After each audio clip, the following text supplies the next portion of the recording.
Board का paper तो हो गया। कितना स्कोर आ रहा है कमेंट बॉक्स में जल्दी से बताओ। जितने स्टूडेंट्स होते हैं उनके 6 सब्जेक्ट्स होते हैं, कुछ बच्चों को ऑप्शंस नहीं मिलते तो 5 ही सब्जेक्ट पर पेपर देते हैं। 6 के 6 सब्जेक्ट अटेम्प्ट करके आए हैं पेपर। बेस्ट सब्जेक्ट्स कौन से होंगे जिनसे हम अपना परसेंटेज कैलकुलेट करें, क्योंकि रिश्तेदारों को भी तो सुनाना है ना। क्लास 10 बोर्ड का पेपर तो हो गया।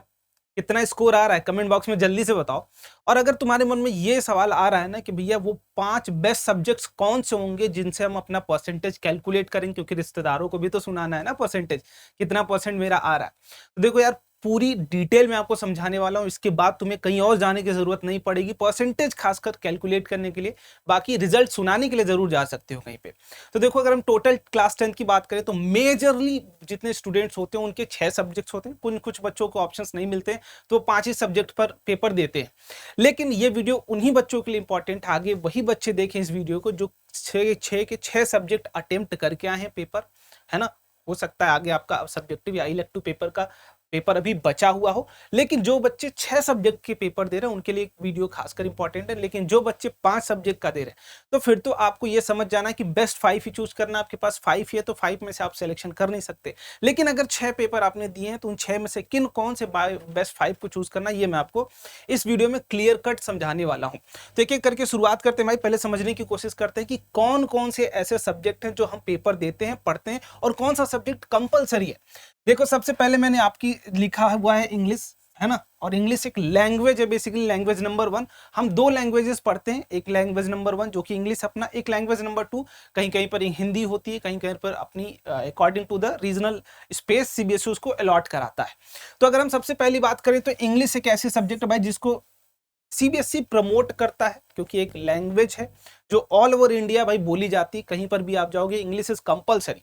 तो सीबीएसई इसको कंपनसेट करता है भाई कि आपको ये कंपलसरी, इसमें ये पेपर आपको देना ही, और जब भी आपकी परसेंटेज कैलकुलेट होगी तो इस इंग्लिश की कंपल्शन वहां होनी ही चाहिए। इट मींस अगर आप टॉप 5 सब्जेक्ट्स को चूज कर रहे हो तो उसमें इंग्लिश इज कंपलसरी, मतलब इसको आप हटा नहीं सकते।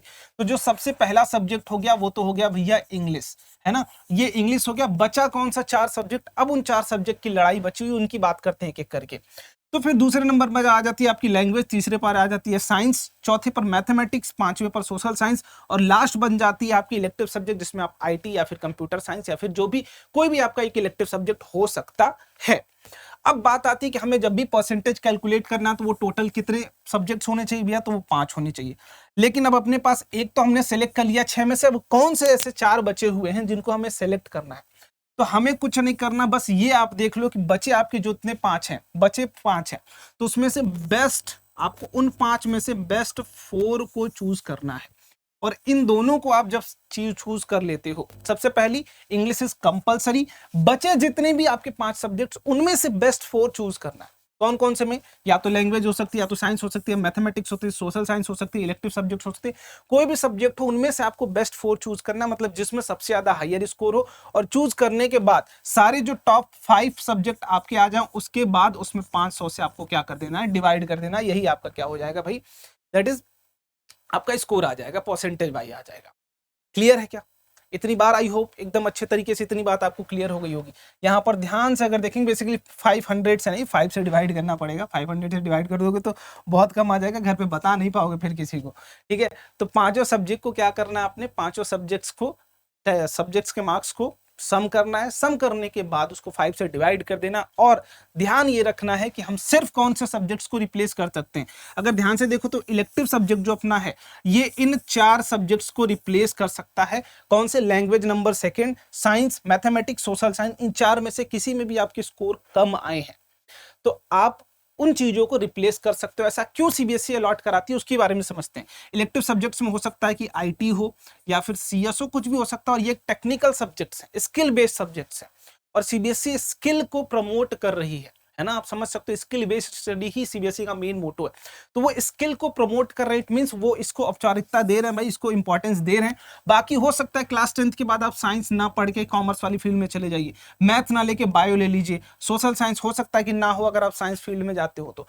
बाकी के जो सब्जेक्ट्स बच रहे हैं आपके रिमेनिंग, इनकी मैक्सिमम प्रोबेबिलिटी है कि आप आगे जाके इन चीजों से दूर हो सकते हो, इसलिए इनकी कंपल्शन नहीं है। बट आपकी जो कंपल्शन वो किसकी? इंग्लिश, क्योंकि ये हर जगह अलाउंस है। आप 11th 12th में भी जाओगे तो कहीं भी जाओगे इंग्लिश तो आपको पढ़नी ही पढ़नी। तो इंग्लिश इज कंपलसरी सब्जेक्ट, बाकी जितने भी सब्जेक्ट्स बचे इंग्लिश को छोड़ के उनको रिप्लेस कर सकता है हमारा कौन, इलेक्टिव सब्जेक्ट, अगर इसमें स्कोर ज्यादा है तो। बेस्ट 5 मतलब टॉप स्कोर वाले जो सब्जेक्ट होंगे उनको आप यूज करोगे और अपना परसेंटेज कैलकुलेट करोगे। आई होप कोई भी किसी भी तरीके का डाउट आपके मन में नहीं होगा। पहले आप अपना कमेंट में बॉक्स में अपना स्कोर जरूर बताना, कितना तुम पेपर फोड़ के आए हो, कैसा रिजल्ट एक्सपेक्ट कर रहे हो, और अगर हाँ तुम्हें आगे चल के किस स्ट्रीम को सेलेक्ट करना उसके बारे में वीडियोस चाहिए तो आप कमेंट बॉक्स में जरूर बताइए कि डिटेल एनालिसिस के साथ हर एक करियर वाइज अपॉर्चुनिटीज को देखते हुए हर एक सेक्शन को मैं डिटेली एकदम अच्छे तरीके से एक्सप्लेन करने वाला हूं इस चैनल पर। तो मेक श्योर चैनल को सब्सक्राइब जरूर करके रखना और अपने दोस्तों तक शेयर भी कर देना। मिलते हैं अगले वीडियो में, बाय बाय, जय हिंद।